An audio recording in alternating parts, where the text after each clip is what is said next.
Welcome, Reanimated fans, to this week's episode of our podcast. I'm H.A. Conrad, coming to you from the East Coast in Brooklyn, joined by my intrepid co-host on the other coast in Sonoma. How are you, Stuart? Why the emphasis on Sonoma this time around? I don't know, it just felt funny. Do you want me to not tell people where you are? No, I mean, I think they know where you are. Time.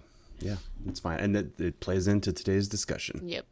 So today we're going to be talking about, the coronavirus, COVID-19, and how those things have unfolded. Missing a week, lots has happened. Man, yeah. We were just saying before we started to record, we can't miss a week during these kinds of events ever again because this thing goes by leaps and bounds. Yep. And although, let's talk about that a little bit. Next, and then of course we'll be doing our recap of episodes 3 and 4, season 10 of The Walking Dead.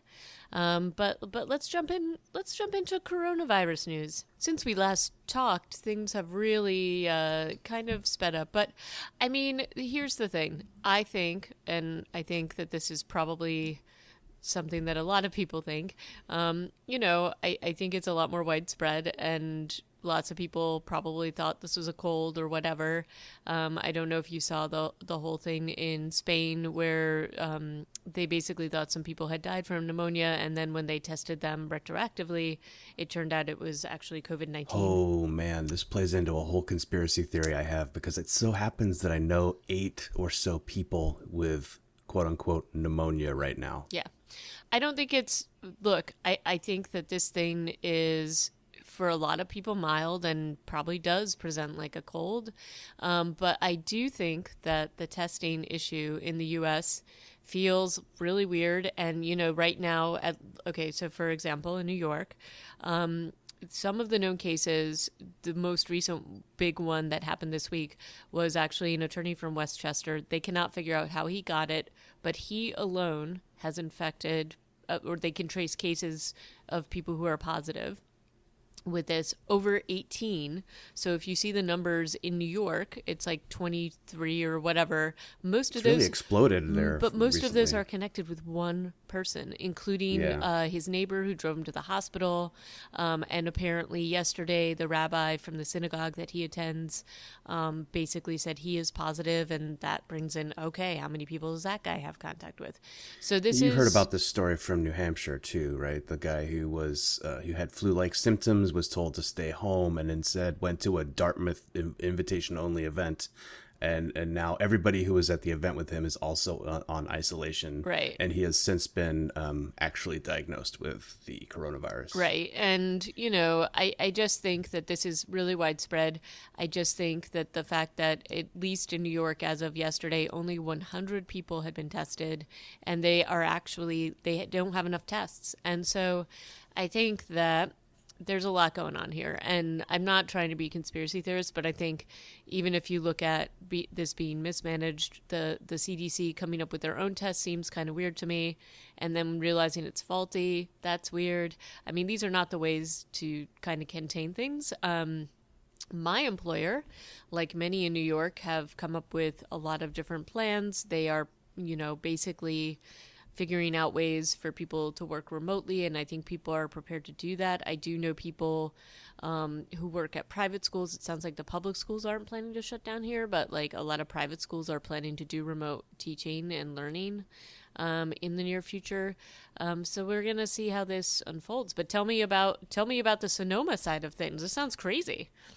Well, I don't know what you've heard, but we had one case that came from the Diamond Princess, and that showed up in February, and they were flown into Travis Air Force Base, and then they were taken to a Sonoma County area hospital and to be treated in isolation. And that was like, okay, yeah, that's fine. That's not community spread.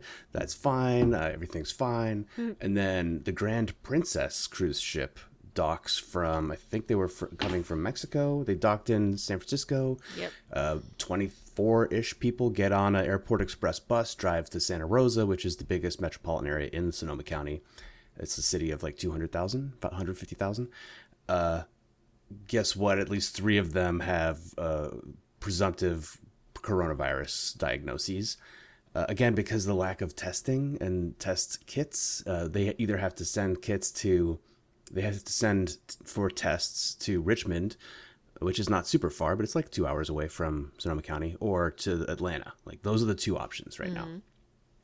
So we have a situation where, no, it wasn't. Yeah, and now there's 23 new diagnoses on that cruise ship, which was kind of put into off the coast quarantine over the last week too. And the president has been talking about that cruise ship today, saying none of those people should be brought back to the mainland to keep our numbers down, or something along those lines.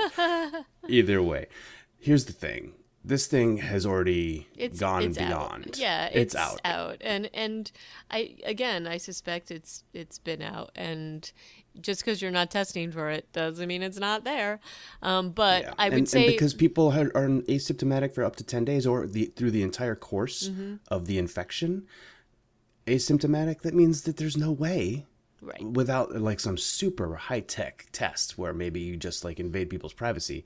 I mean, in the Atlantic article that I linked to from February, they were talking about doing door to door in Wuhan to test people. Like, they're not just satisfied with stay at home anymore. They want to go around and actually do real. Like, I'm going to knock on your door and test you for the virus.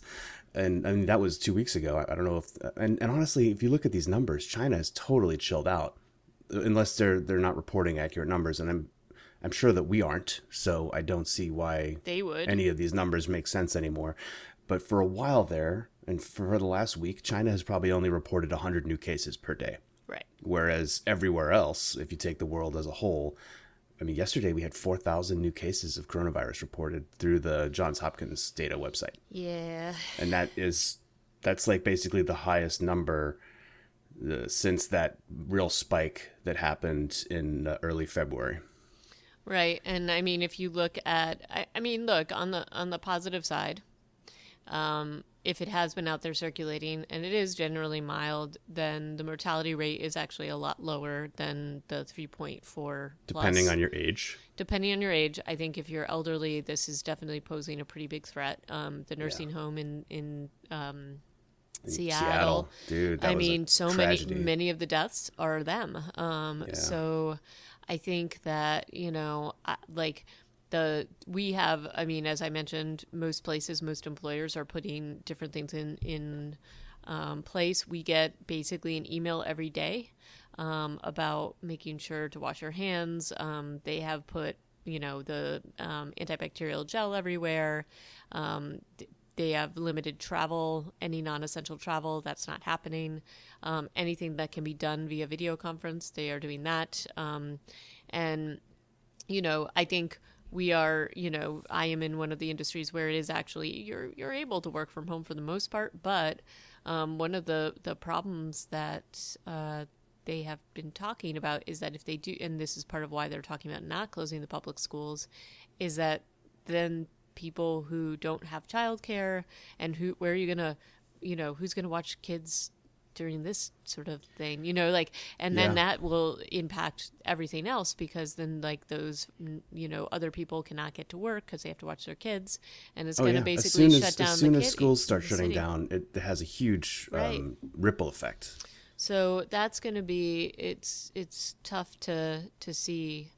I mean, this is really rapidly unfolding, and I mean, and I will tell you, at least in New York, everything is sold out. Like in terms of like the antibacterial gel, nobody has it, and nobody has wipes. Same here.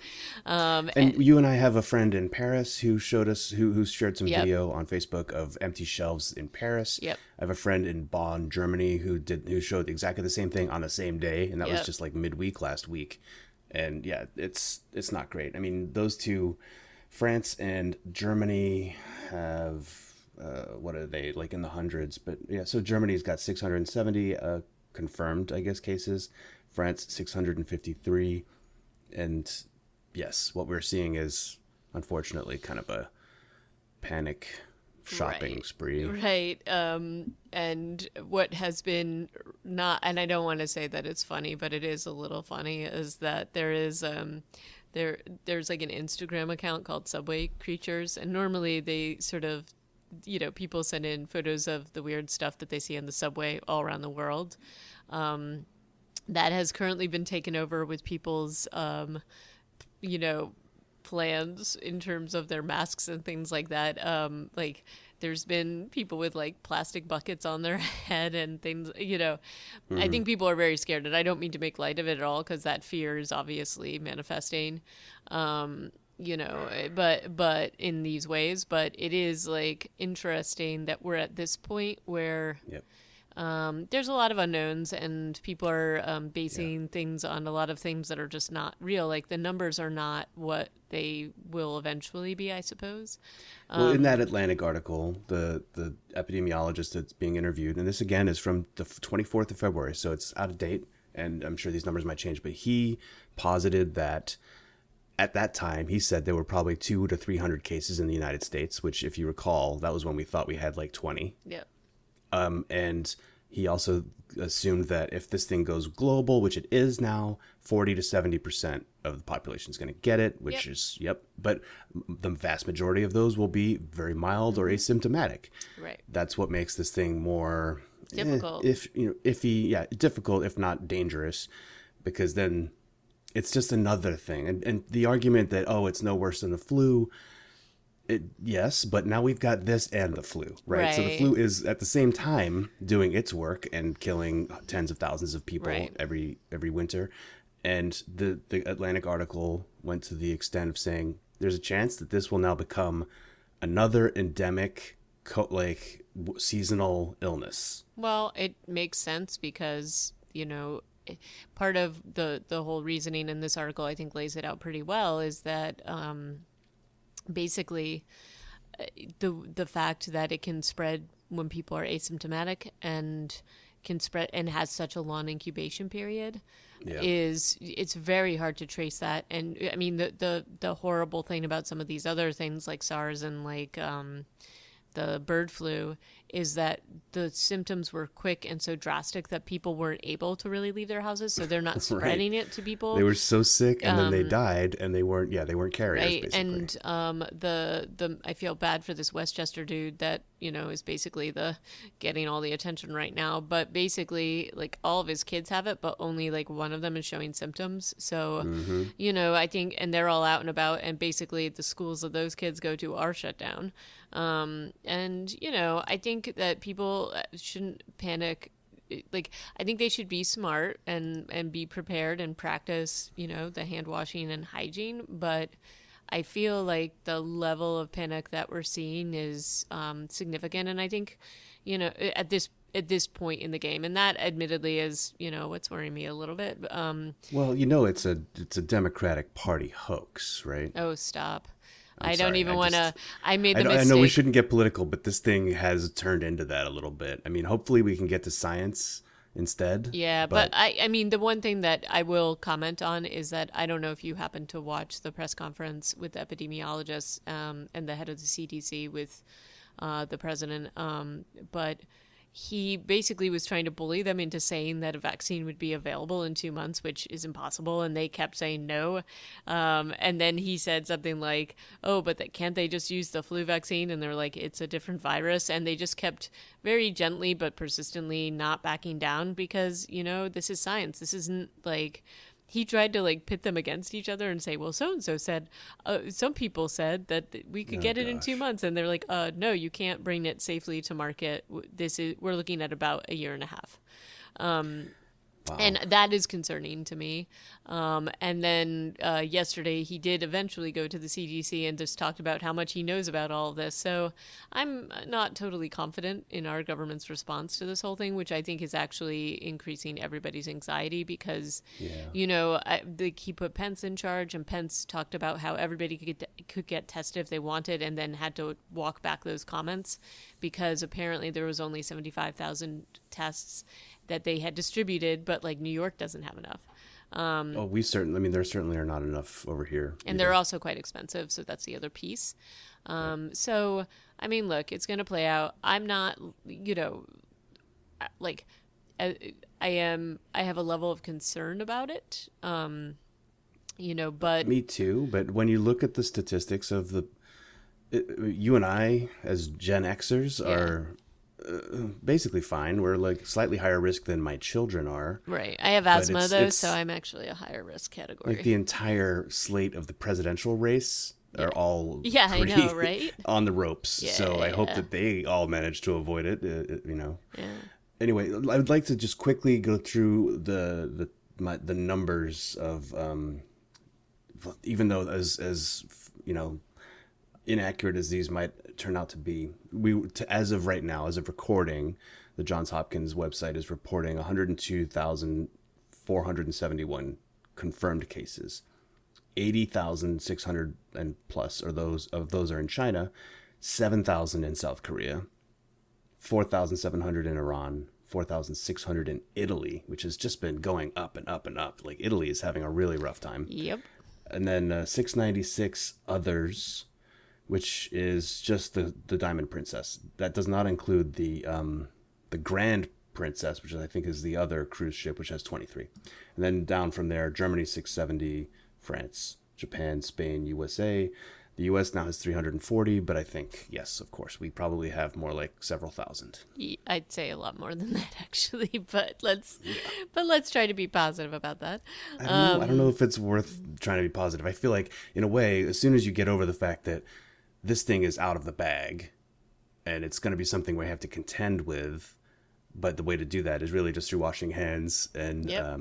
avoiding, like, I don't know about you, but I've been having to have meetings with people still through my job, and people still expect to shake hands in meetings, which is weird. Okay, we actually, like my job actually had rules about that put in place.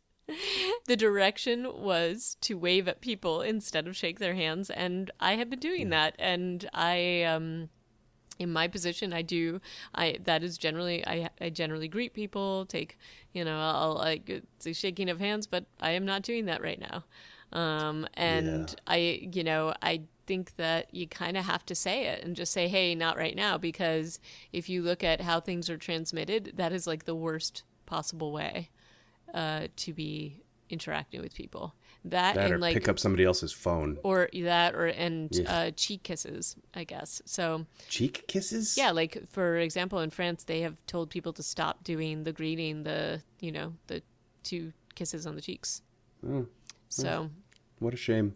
because you're getting close, first of all, you're getting close to people, but You're you're breathing right you're in breathing somebody's right mouth, on them. basically. Yeah. So yeah, so I would just say, no hugs, no, like social distancing.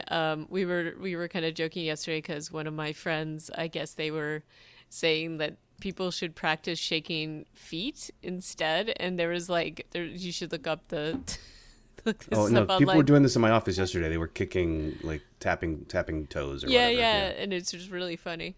But I think you just have to do it, and I wouldn't shake hands. I think you should not. Yeah. Well, I don't care about there are embarrassment. some scenarios where I don't set the standard of what we're doing in the room, but I need to just be that guy now and be like, you know what? Actually, Yep, I don't do that anymore for for the rest now. of the year. Yep, I think that's about right. Yeah. But look, I think we just have to kind of see how this goes. Maybe some of the panic will die down a little bit. But we're watching this. We won't miss a podcast, I guess, for now. We can't. We might need to do like Wednesday podcast at this We rate. may. We'll see. We'll see. If the subway shut down, I'll let you know. But I think that is there's a pretty good possibility of that. I mean, even Vatican City has an active case. Yeah. Anyway, so I think we should stop talking about coronavirus Are you okay? Are you feeling okay? for now. No. Yes, yeah, it's all good. It's all good. But we've got a couple of zombie things to talk about on Walking Dead season 10. So let's Do it. All right. So The Last of Us. The Last of Us, which is a Sony exclusive video game on PlayStation, is coming to HBO as a series. So this is a game that I've never played. As you know, I've ranted more than once about the crappy nature of video game exclusives, Yes. platform exclusives. The Last of Us is a game most famous because they kind of stole Ellen Page's likeness. Yep, and and they had to apologize to her. Yes, she demanded an apology, and they had to do a slight redesign. So Ellie, I think, is the name of the protagonist, and we're looking at a show with potentially Oscar Isaac, or maybe these are No, this is the that's what they want to be casted. this is sort of their dream idea, though I Yeah. think that that's a pretty good casting decision. I also love Pedro Pascal, as you know. He's one of my faves. Of course. Yes. And Ruth Negga is amazing. Yeah. Love her. She kind of popped up in Preacher and a couple other projects and Marvel's Yep. Agents of S.H.I.E.L.D. And yeah, she does a great job with what she does. Anyway, so this is a show about an apocalyptic, maybe a rage virus or an infected sort of scenario. I'm not 100% sure, but it's close enough to zombies that if this show gets made, it'll be something that we will be very interested in. And HBO makes good, premiere television programming. So if they can do a Game of Thrones level production for a zombie show on HBO, Reanimated will be there with bells on. Oh yeah, most def. This looks amazing. I'm excited to see what happens with this. Also very excited, and we've been teasing this up and following this with great interest. But they released the full trailer for Kingdom, which is coming out sometime this month, I think, very soon. March 13th. It's in a week. Yeah, so very exciting. The trailer's awesome. It's what you would expect. So I encourage everybody to watch it and get excited about Kingdom, and we'll be reviewing that. But we got some Walking Dead season 10 to get through first. Indeedy. And at the end of so we're gonna have to shoehorn some stuff in too. Either we take a break in the middle of Walking Dead to do Kingdom live, as it were. Yeah, we might have to do that. I don't know, because the World Beyond also premieres at the end of right at the end of the season 10B, which is going to be in a few short weeks. An embarrassment of riches. So awesome. This is a good problem to have, especially when we can't leave our house.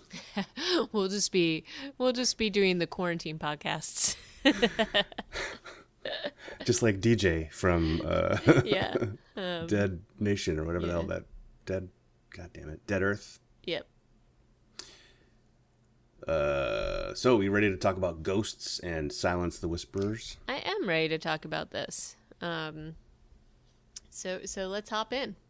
Let's do it. David Boyd directed Ghosts, written by Jim Barnes, and this one was October 20th, 2019. Of course, we're talking about this season, 3.48 million. This episode starts with this really cool cold open, like one of the better cold opens I have in recent memory. This is the count up of hours. Mm-hmm. It starts off with some kind of happy scenes of fighting zombies with Laura, played by Lindsley Register, and this kid Gage, who I'm not sure his origins. Is he a highwayman or is he one of the teens who's all grown up from Hilltop? I'm not sure. I don't know. Yeah, we there's some nice scenes of weirdly happy zombie slaying between Gage and Laura. I like her character. Yeah. What did you think of this cold open, AJ? Oh, I loved it. I thought it got you up to speed pretty quickly. And also it's sort of like it starts out, this is like the day-to-day, but then it quickly snowballs into being into basically never-ending waves of walkers, and they're all exhausted. And I also like that it shows different characters. It shows you their day-to-day and how this is exhausting to them too. So I thought that was pretty cool. And this is after obviously Alpha has seen Carol and they've trespassed on the land to fight the fire, but we also know that they've been there a couple times before, and so the suspicion is obviously that the Whisperers are sending these waves of walkers. But I thought it was a great cold open. And I think also in this we see Carol eating her pills a little bit too, right? She wakes. I think that's the very first shot is her waking up and eating a pill, and that is a thing that. This is the episode of her becoming a speed addict, a la Saved by the Bell, right? Or like caffeine pills with what's her name? Yep. Did you ever watch that show? Oh yeah. This is an episode of that show. I never actually watched Saved by the Bell. I think I might have seen a couple of episodes here and there, but the episode where is it Kelly Kapowski? Is that her character's name? Yeah. When she becomes addicted to caffeine pills is like the most famous episode of Saved by the Bell, is my understanding. It's the one that people reference a lot. Anyway, so this is when Carol becomes addicted to what she calls coffee pills or something. But I don't know. They just look like white ovals, so they could be anything. Yep. They and we don't know this. We don't know whether. I mean, it seems more like they're uppers versus downers based upon the level of activity we're seeing. So you don't find out until later exactly. We never know exactly what they are, but like even the fact that she's basically taking so much. This is a time when drugs and pharmaceuticals are very like spare, I would say. You would imagine they'd be hard to find. Yeah, so the fact that she has like this wherever she found them, who knows? But like, I feel like that was definitely interesting or something to note because for somebody to have to use something chronically for a chronic thing, so it's tough to say. I think I liked how they sort of played this out because. Is she doing it because everybody's exhausted fighting these waves? Is she doing it for other reasons? I know Daryl mentions to Michonne later that she never sleeps. She's always out looking for them, the skins, I assume. So I think that even before this current crisis of sleeplessness, she's been doing this, and she's probably already sleep deprived when they even go into. Even though the first shot, like I said, is her waking up in bed. Daryl seems to think that she has not been doing a lot of sleeping, and I think that's why the pills already are a feature in her life even before the 49 plus hours of zombie fighting. So we after the 49 hours or so, there's more zombies coming. There's a meeting in the church with angry people. They're starting to snap at each other. We have some highwaymen yelling, introducing the fact that they've brought this faction into Alexandria. The leftovers after Ozzy and the other guy and DJ were killed fighting put their heads on pikes at the end of last season. And people are not being fair to Lydia, right? I mean, Lydia is still just a teenager, unless she's supposed to be like, I don't know, an 18 or 19-year-old. How old do you think she is? Lydia? Hard to tell. It does feel like she's a little older, but it's a little bit tough because she's stunted. Though I think, we see her at the beginning of this. Stunted? Do you think she's little? Oh, no, I think she's emotionally stunted, so it's hard to tell exactly how old she is. But I would say anywhere between like 16 and 19. Yeah, I might even go so far as to say between 16 and 20.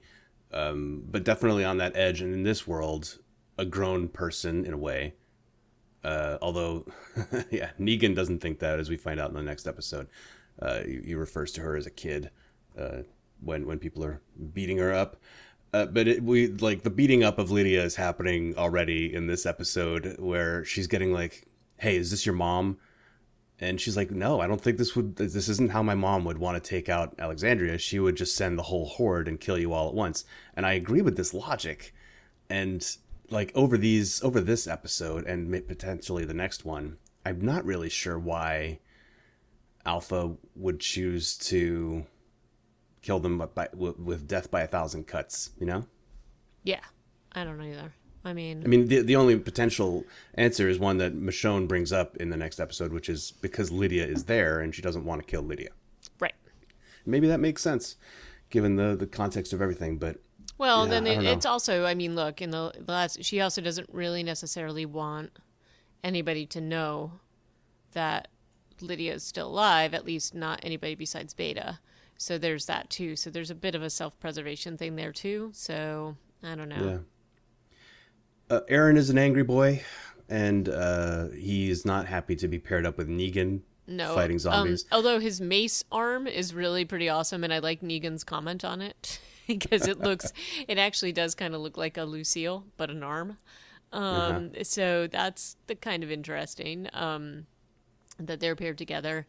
I really love Jeffrey Dean Morgan. I just think he's awesome. So it's, he does play this character very well because it's very hard. it's very easy to forget, like, this is like the kinder, gentler Negan, the more philosophical Negan, and it's been years and years, but you still feel like like he'll let a little bit of the old Negan peek out every once in a while, and there's some deliberate panning over his face. Like, there's some really interesting cinematography decisions, and you can see different moments and like where he pauses and kind of thinks, and it leaves you sort of on the edge of your seat a little bit to wonder whether he's going to revert back into that that Negan. And we're definitely given a taste of that in the shed scene later on, where he seems to, I mean, even though he does basically the right thing, the sitting in the dark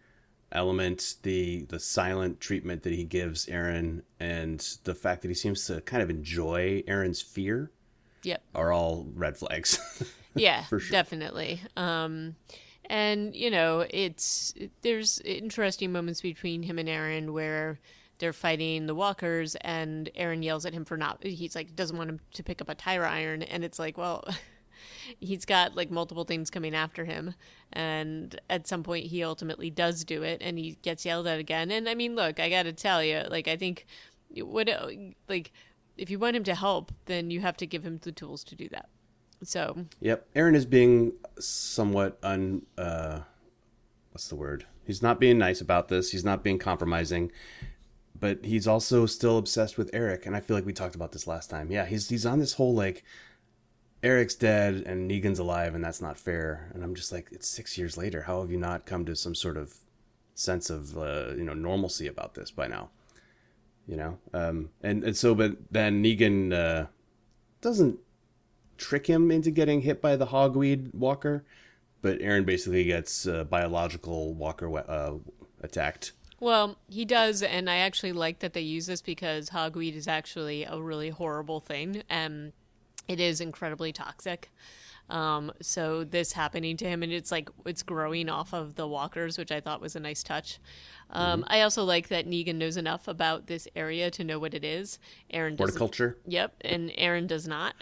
So yeah, this is an interesting thing where Aaron becomes very vulnerable, and Negan ultimately saves him and tells him what's what. And it's interesting more so because of what happens in the next episode and Aaron's reactions, which... like it doesn't feel in the next episode like Aaron has really turned a corner. No, he's still trying to argue to kill Negan. Right, and I think that's an interesting thing. So yeah, it doesn't feel 100% like he grew as a result of his experience in the woods with Negan, where Negan saved his life. That's for sure. Right.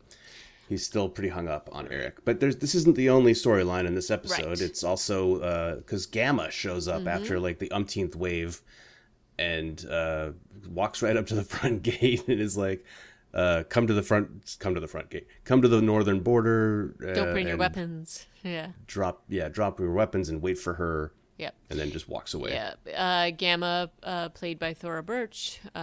So that's like a pretty high, well-known actor. Yeah, we didn't talk about this last time when her character was introduced.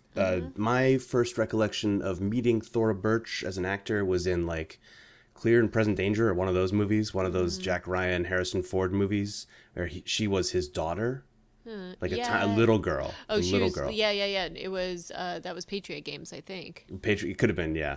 And I think she gets run off the road with his wife. Yep. Yeah.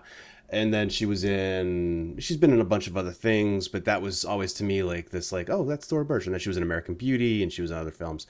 She is a very talented actor. I don't know why I haven't seen more of her recently, but I'm really happy with her in this role and the work she's doing. Oh yeah, she's very, very good in this. And she tends to pick a lot of indie things, so that's not shocking to see her in this. And I think she plays this role very well, and her interactions with Alpha and Beta are really interesting. So yeah, we don't get a lot of that in these two episodes. No, but basically this is her only scene, but we see now that she is like another known whisperer, and that's great. So we have 3 whisperers who have, well, most of them don't have names even. We have 3 whisperers who have lines and names or indicators, and so she's one. That's great. we look forward to more interactions with Gamma going forward. But a group of our Alexandrian heroes go out to meet the Whisperers. Some of them are known. There's people like Laura. I think, is Scott there? No. Yeah, no, Scott is with Michonne. Yeah, Scott might be there. He has a lot of screen time now. Kenrick Green, he's become kind of like a real regular guy as opposed to just a background Alexandrian like Tobin. Yeah. He's a little bit more in facing forward at this point. He doesn't get a lot of lines still, and I don't think that he's probably not, like, he's basically still a red shirt, but he's a red shirt who has been around long enough to be recognizable. Yep. He's been on the show since season 6 or something. He's been around for a long time. Yeah. And so they go out there with a group of people. Carol is there, and there's a scene of her purposefully going and getting her gun, which has three rounds left in it. I like the fact that in this season, speaking of the season as a whole, there's a lot of emphasis placed on how scarce ammunition is. Like, people keep their ammo, like, it's always, people are looking at how much ammo they have. And when we think about this in relation to previous seasons, that was never something that people really had to worry about. And now it's like guns are very, very rare. Yep. And ammunition rarer. Mm-hmm. Yeah. So they go out and they meet the Whisperers. And, I think Michonne, there's like arguments about whether to do this or not, but Michonne really is like, look, we're just we got to go and talk to them, and we're not going, and especially given the waves of walkers, and they do present the sort of discontent or the sort of the level of stress within the community. We've got definitely members of the Highwomen or former members who want to basically go and kill her. Carol feels the same way pretty much, but isn't going to say that outright. And it's it's an interesting thing because you see Michonne making this decision, even though that in the past she probably would have gone in with sword blazing, so to speak. Swords blazing. Yes. And she logically makes the argument that, look, they have a horde. How would you recommend we take care of that? Plan? And they're all exhausted, and so they've seen what sort of like minor way, and that's what Michonne says. She's like, these are like this is nothing compared to what the Whispers could send our way. And that's in part where we see this kind of setup with Lydia, because they're basically asking her for inside information, but then turning on her because she's a former Whisperer, and it seems somewhat hypocritical. But basically Lydia's like, this isn't her because they have a lot more power behind them. And so, it's interesting seeing Michonne playing the diplomat here and the leader of the community and having to make those hard decisions because they're not decisions that she likes making, but she's got to because she's looking out for the safety of all the different communities. So that walking into it, it's kind of interesting to see that shift in her personality. That she's basically a peacemaker, or at least trying to maintain some semblance of it. And Daryl's right there helping her. Right, and they both have honestly, they've stepped much more into the Rick Grimes way of life, or at least his post-Negan way of life, and community building and community protection versus outright fighting.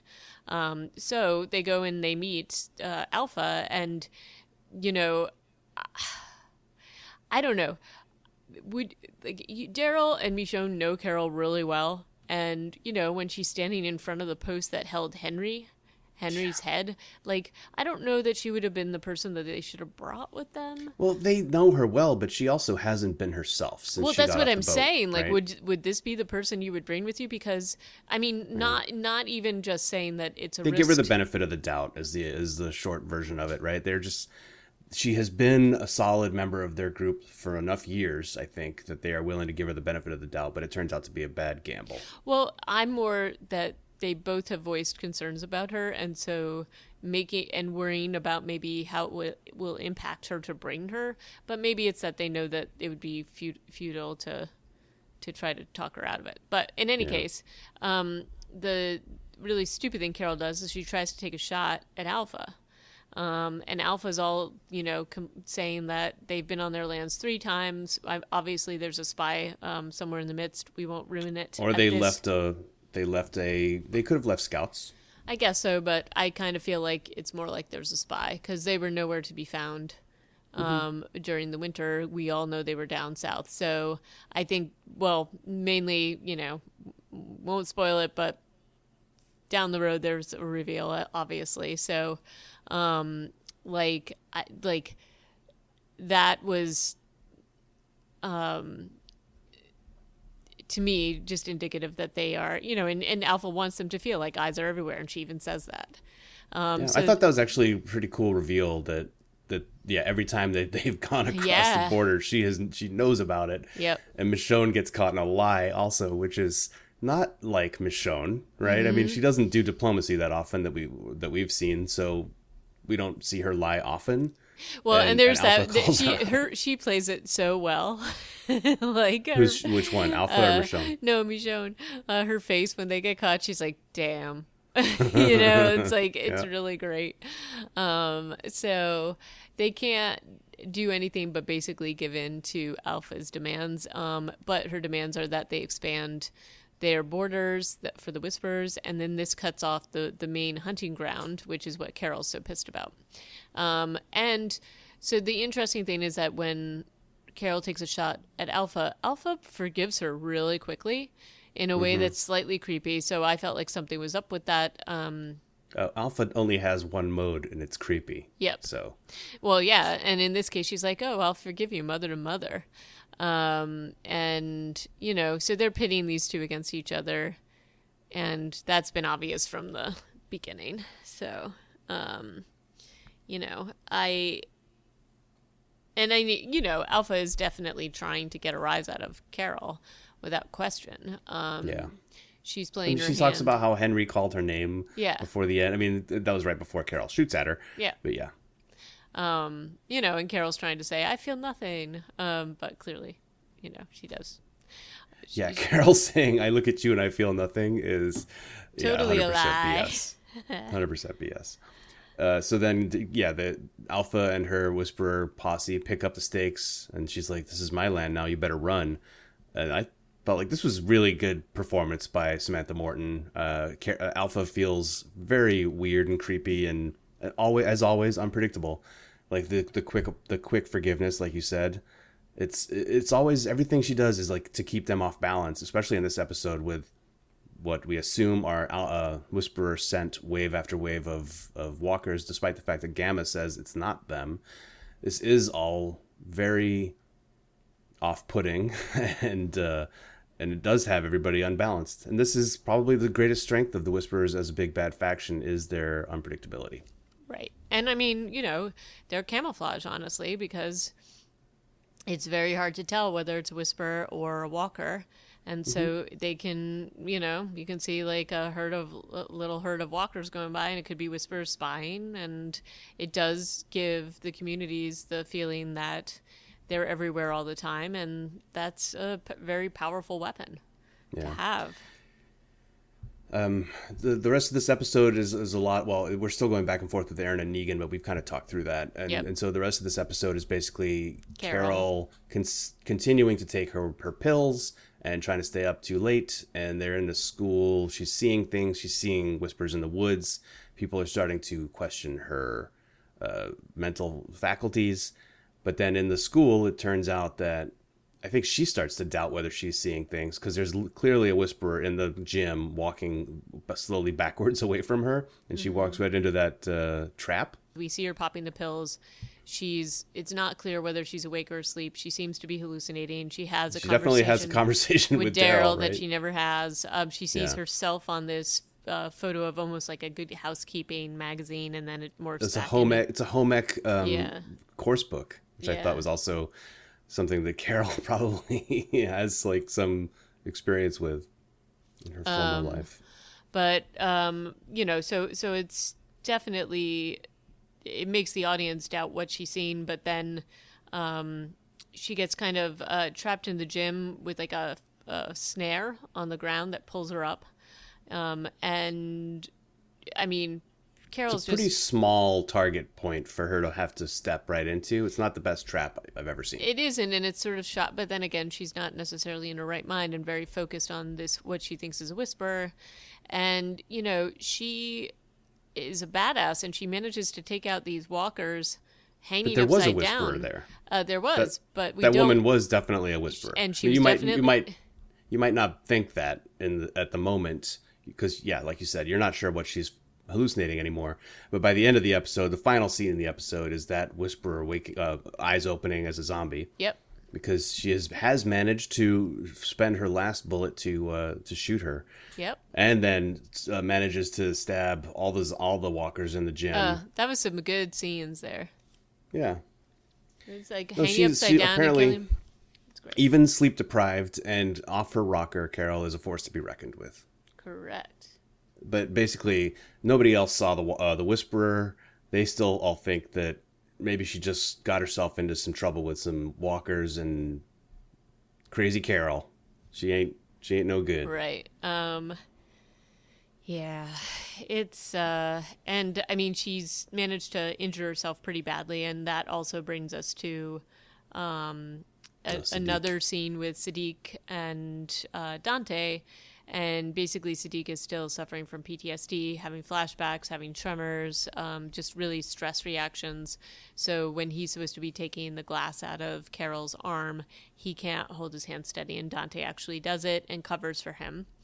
And then they have a conversation that reveals a little bit of Dante's background, which is that he lost, he was in Fallujah and lost his whole, was it like, was he like he describes himself as being an Adonis, which is pretty funny. And he Again, lost. he's funny, but Sadiq surely doesn't trust him for whatever No. reason. Well, I mean, look, as we said, his first entrance, the first time we see him, there's something a little off about him. His sense of humor is off. There's something just not right. But I definitely think, you know, he does care about Sadiq, or it feels like he does anyway, but Sadiq does not trust him. And so that's an interesting That's thing. weird. Like, this show goes to some lengths for the audience to feel like something is wrong with Dante because of almost all the interactions with Dante are through Sadiq at this point. And Sadiq is always a little bit cold towards him or distrusting, but then Sadiq's also pulling a Carol and off his rocker and seeing things and wandering around all sweaty. So things aren't going so well for Sadiq, and we just have scene after scene with him having like PTSD, Right. including in the next episode, Right. which is what's it called? This is a Michael Cudlitz. This one's called Silence the Whisperers. Yep. After the graffiti, Michael Cudlitz directed. Geraldine and Noah wrote it. And we start off with a tree falling onto hilltop. Well, we start off with some sexy time with Magna and Kumiko. Well, this is also like a little bit of a montage in the beginning of all the things happening in this day. But then it like the action gets going because the tree totally falls down the wall, and everybody has to basically band together to stop the walkers from getting in, also get the injured people out. We see Ezekiel is really a bit of a lost soul. And usually not taking the lead. He usually takes the leadership role in these kinds of things. He is just absolutely befuddled. Jerry looks concerned for him. And then Kumiko basically takes over and steps in and makes all these decisions, and she's been doing this throughout this episode. And we've seen her do this before, but she does not necessarily as like part of the larger group, usually with her own little group. So that's kind of interesting. And this is where we start to see, and this is at Hilltop, so we start to see the stress where basically everybody starts to think that everything is caused by the whispers. Like there's a paranoia about that. Yeah. There is the But there's also a pretty good chance that the Whisperers did make this tree fall. True. Because they talk about how it didn't look bad yesterday or whatever, yeah. you know? Yeah, there's a possibility of that. But then, and then we're also seeing in Alexandria that stress and paranoia. People have been writing stuff on her door where she lives. With Daryl, which is like, you're not so bright, are you, kid? Whoever's doing this, you're gonna call out Daryl, who has no F's to give, who is basically the town executioner. Right. Okay, yeah, you've clearly thought this one through. Right, and we see Lydia going to Negan or hiding. I mean, he's somewhat in the same boat as her, so it makes sense. But Daryl's obviously very unhappy that she keeps seeking his counsel and tries to get her away from him. And Negan is, like, honestly just being actually a good person to her, and basically says that to Daryl, that she needs friends, and that he understands. And both Negan and Lydia say the same thing, is that they understand each other, which is interesting. Yeah. And Daryl even says to Lydia, "You have no idea what he was before." And it's sort of like, and Daryl definitely wanted to kill Negan. He got held at, like, and tortured per Negan's orders. He basically went after him hard, and was part of the horrible plot where he went against what Rick was thinking was right. And so he has a history with him, and obviously, Glenn got killed, and so those things don't go away. So you can definitely understand where Daryl's coming from on this. But it's also, Negan's now been living in this sort of like release work program now for a while. Yep. So he is definitely part of the community. But Negan is always very concerned about whether the eyes of the community are going to turn to him for blame. And he's not wrong, because they more so on Lydia at this point, but it does. He could see literally the writing on the wall, and he's like, I don't want to be a scapegoat for these people either. And Lydia is also of the same mind. And this unfortunately plays into the propaganda, the rhetoric that Alpha has been feeding her whole life, which is there's no such thing as civilization. It's just a mask. And and so on. And we also see scenes of the leftover highwaymen being real jerks to her. And Aaron is there teaching a class on, like, knife skills or something, and he doesn't really do anything to correct the behavior. And that's, I think, one of the bigger problems. He tries to get them to focus on something else, but he is passive but about it. He doesn't correct the behavior. He just says, come over here, let's work on this. Right. He doesn't say, hey, she's wrong. Part of the community. Don't do that, because, he's an angry boy now. Yeah. And that particular group, that trio of highwaymen, basically attack her. And, it's interesting because I think after she butchers a squirrel at their lunch table. Right. But come on. And they're like, this is why Ozzy died, so that she can embarrass us or something. Yeah. It feels very high school, but all of this feels very high school. But the three who attack her, one is like, oh, we were just going to scare her. And so, I mean, I do think that they present that kind of that bullying group dynamic where there are, like, ringleaders and people that really push it to a different level. I think that they were not just intending to scare her. What they did try to do is get her to run off, and that they would say nothing. They didn't want her there. And she's like, I'm part of the community. And basically they start beating her. And I think she would have died if Negan hadn't stepped in. Though that kid Gage, the not dark-haired... Yeah, the blonde one. Highwayman. He seems like he's not really down... Yeah, with the violence. He seems like it, but he still joins in, and he doesn't stop them. And... Yeah, especially after she fights them off the first time, and it takes Negan to run in and save the day. And unfortunately, he saves the day a little too well, because he throws Margot into a wall, and she cracks her head open. It's like, you know what, Margot, if you can't take the heat, stay out the kitchen. Well, right. Don't go to Negan's laundry corner and try to beat up between 16 and 20-year-old. Well, also, I think it just shows the thing that it definitely shows is that Negan has not lost he is still a very powerful person. Somehow. He's still scrawny. He's still a little scrawny, so I don't know how this works out. But in any case, it would take a lot of force to do that to somebody. But in any case, he then has to wait to hear what the council says about his behavior, and this is where like Aaron is just like, oh yeah, he's evil and he doesn't belong here, and then Gabriel points out that it's Lydia who's in the infirmary, and that they made up this story about that she told them to meet them, and he's like, well, why would you meet her if you thought she was like weird? And so I think they know that there's something suspicious about the story, and even Daryl, despite how much he hates Negan and it kills him to say it, he's Michonne's proxy at this meeting, and he and Michonne talk about how important it is that Lydia stay in the community and be happy, or at least safe. And Daryl votes that he says in this case Negan is right, so he can't help like even though he hates Negan, he can't help but agree that he did the right thing in this case. So it's interesting to see that the community is so split about this, because on some level Negan is still like a cancer, Yeah. Like it is kind of still this question of, was it right to keep him alive for punishment? What's the point of it? And I'm hoping that we get some kind of payoff, because honestly that hasn't happened in this story. No. And it kind of tells you that, Maggie was right to want to just finish it.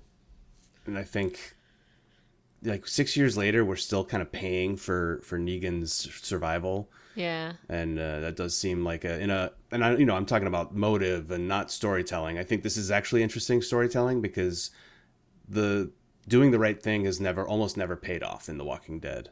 Almost.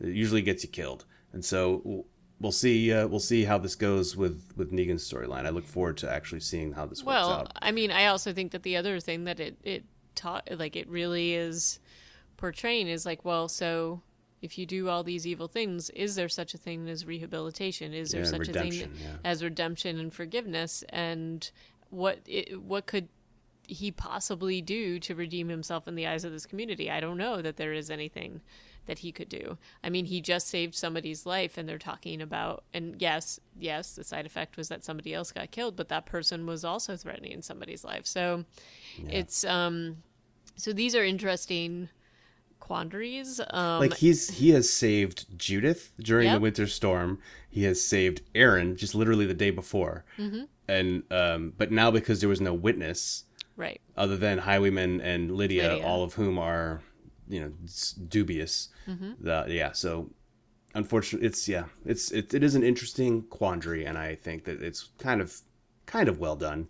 It is well done, and also he has that exchange with Daryl, and he is not in any way, he knows where Daryl is coming from, and Daryl can't help, like, he hates this person, yet has to agree that he was in the right. And it's an interesting exchange between those two.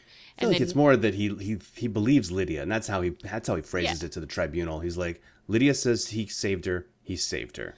Well, right. So it's not necessarily that he believes Negan. But I do think that this is coming from somebody who, at many points, the only thing he wanted was for Negan to die. So it pains him to have to defend him, I would say. But there's also that annoying thing about Negan, is that he knows the group dynamics really well, which is why he was so good at what he did before. And he gives his whole speech to Daryl and basically says, look, this is... You are kidding yourself if you think that this is a different I'm going along with your rules now, but this is just a slightly different version than the things that were like why my community worked. And he talked all about their motivation and fears and things like that. And it's always this, like, it's a good character to have around to examine these kinds of things. So great. I just still enjoy that.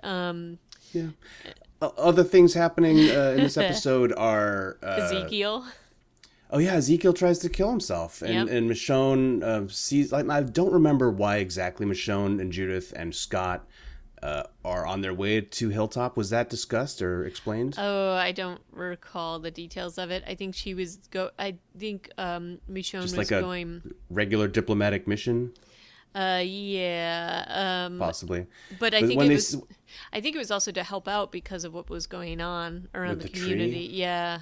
maybe. So, but anyway, they see his horse. Is that how it Yeah, so plays they're out? riding along, and Judith is giving her a hard time for not sharing more information about like what's going on with the Whisperers. But Judith is also showing that she's savvy, and Michonne is talking to her about how you don't compromise with bullies. And I like this. I like it when she talks to children because then they speak in full English sentences, Yep. and they don't use the wacky gimple dialogue, which is Yeah. "you don't do what you do" or Yep. clear. I got to clear. You know, his weird like I don't speak normally stuff like because Jadis. it's the zombie apocalypse. Yeah, Yeah. I know. So when she talks to Judith, I'm a fan because she speaks in ways that I can understand because I'm a Yeah, child, and apparently. she does, but she also, isn't condescending with Judith. They have a good relationship, and Yeah. Judith does have some good observations too. And so I like that. I like how that's kind of. I like how it's much better than they've And most presented children children are before. written. Yeah. Yeah. Judith continues to be developed as a little badass, also smart. And like a whole last episode, she basically was sitting in RJ's room looking out the window on guard, Yep. right? In Yep. two scenes that we see her, she's doing the same thing until the Yep. very end when she gets in bed with everybody else. Anyway, so the Michonne suddenly sees King Ezekiel and follows him while the rest of them go to Hilltop. And they have a pretty intense scene because there's a bit of a smoochy smooch, Yep. and she's and she has to talk him out of killing himself, but he maybe wasn't going to do it anyway. He doesn't tell It's her really what's wrong with him or why, other than the fact that he's lost his peeps. He's lost Benjamin, he's lost Henry, he's lost Carol, he's lost he's the kingdom. and Shiva. Don't forget Shiva. He Oh, mentioned sorry, I Shiva. did forget Shiva. That's yeah. So he's rudderless. We get it, but the smooch was unexpected. It was unexpected, and I admit when I first saw it, I was like, "Oh, are they shipping Ezekiel and Michonne?" But then They backpedaled pretty quickly they from that. backpedal, but actually the conversation is pretty funny, and Yes. their comments on it later are funny. But basically, it's even the strongest people within this story are not immune to depression, and Michonne talks actually a lot about and shares more than we've heard her say. I mean, everybody obviously knows she's mourning Rick's death, but she 6 actually years. talks about it in a way that we have not seen until this point, Mm-hmm. and talks about how everything's on her shoulders, and I think that these two connect on that front and have a ton in common. But then they make light of their kiss, which is, she says something like, "I haven't kissed anybody under 4 feet tall in 6 years." Yeah. And he was like, he's like, "Yeah, well, I wasn't at the top of my game." So there was like some cute stuff there. But this was like an interesting little respite because basically she says, "If you're ever feeling this way again, please don't go off alone and come and talk to me." And I thought that was like a really nice moment between these two characters. I like how she did the callback too to her like even pre-Rick days when Yep. she was her solo artist, and how she considered letting zombies bite her.